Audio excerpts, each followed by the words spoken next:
Picture this, 1987, you're in a cafe in Milan, the fashion is wild. The hair defies gravity and the economy is on fire, money is everywhere.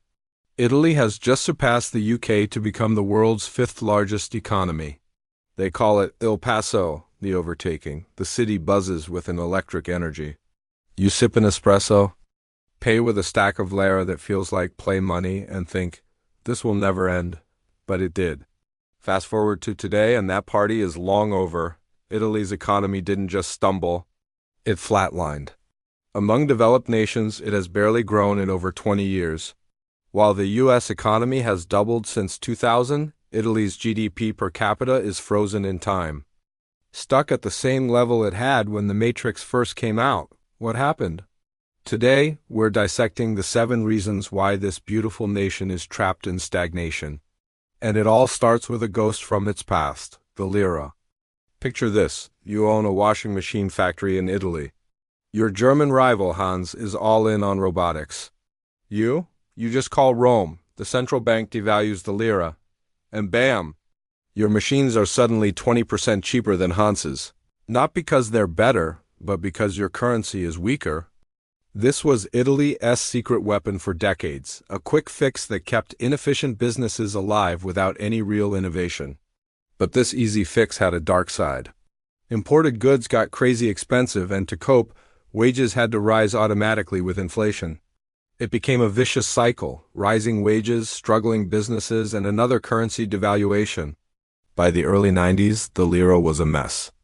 Then, in 1999, Italy adopted the euro. It was like taking away a painkiller addict's entire supply overnight, no more easy fixes. Italian factories now had to compete with Germany on pure quality and efficiency, and many couldn't.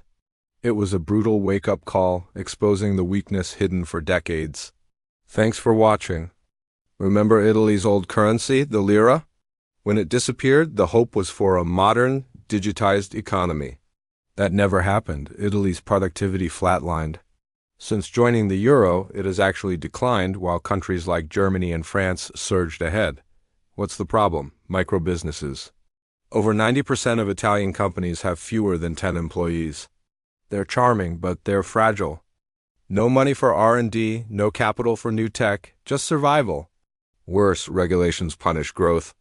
Once you hit 15 employees, the bureaucracy becomes a nightmare. This creates a trap, keeping millions of small firms in a state of paralysis.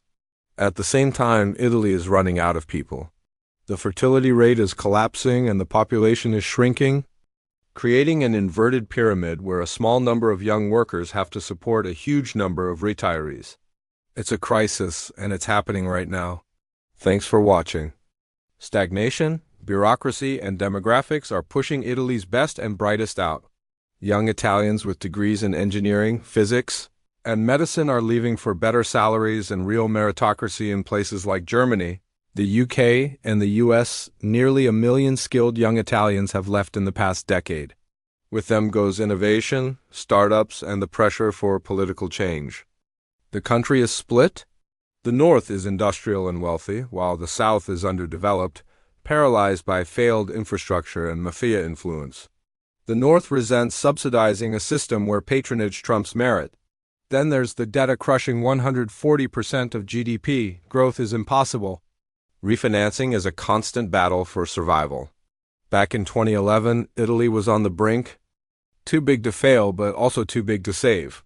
Hope seems thin, but Italy has risen from ashes before. Its cultural wealth and luxury brands remain powerful. Survival, however, demands a revolution. If you're Italian or love Italy, share your thoughts in the comments. Hit like if this sharpened your understanding. Thanks for watching.